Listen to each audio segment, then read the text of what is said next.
អ្នកណាបង្កើតស្នេហាលើលោកឲ្យមនុស្សស្មងត្រូវជួបមនុស្សបោកអស់ក្តីសង្ឃឹមពេលមិនទាន់បានស្គាល់រូបគេខ្ញុំពេញដោយស្នាមញញឹមឥឡូវត្រឹមយំនឹកស្ដាយរឿងកន្លងយំគេមិនលឺឈឺគេមិនបានដឹង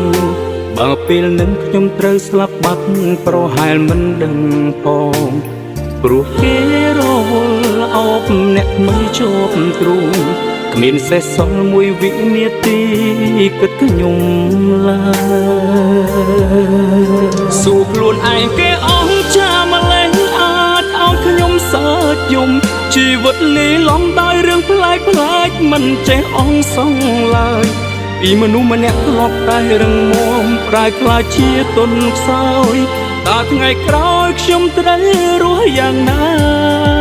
ឈឺដល់ថ្នាក់យំលែងចេញទឹកភ្នែកស្រាយឡើងបាត់សំលែងមានអ្នកហួងហើយមានតែមេឃទេយល់អារម្មណ៍ឯកាបោកប្រែជាថ្មីលៀងដូចកំពុងខឹងអ្នកណាឬចេតនាជួយយំជុំមនុស្សខូចចិត្ត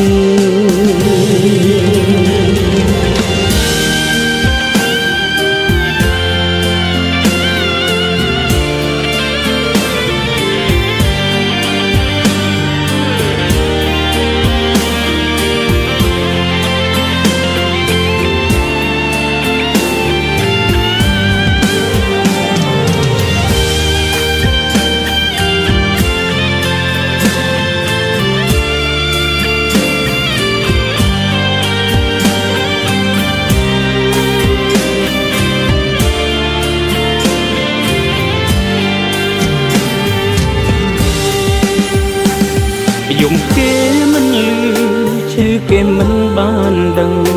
បើពេលនឹងខ្ញុំត្រូវស្លាប់បាត់ប្រហែលមិនដឹងផងព្រោះគេរវល់អោបអ្នកមិនជាប់ទ្រូងគ្មានសេះសល់មួយវិនាទីគិតខ្ញុំឡើយសួរខ្លួនឯងគេអស់ចាម្លេះអាចឲ្យខ្ញុំសើចយំជីវិតលាយឡំដោយរឿងប្លែកមិនចេះអង្សងឡើយពីមនុស្សម្នាក់ធ្លាប់តែរឹងមាំប្រែក្លាយជាទន់ខ្សោយតើថ្ងៃក្រោយខ្ញុំត្រូវរស់យ៉ាងណាគឺដល់ថ្នាក់យំលែងចេញទឹកភ្នែកស្រាយឡើងបាត់សំលែងមានអ្នកហួងហើយមានតែមេឃទេយល់អារម្មណ៍ឯកាបោកប្រែជាថ្មីលៀងដូចកំពុងខឹងអ្នកណាឬចេតនាជួយយំជុំមនុស្សខូចចិត្ត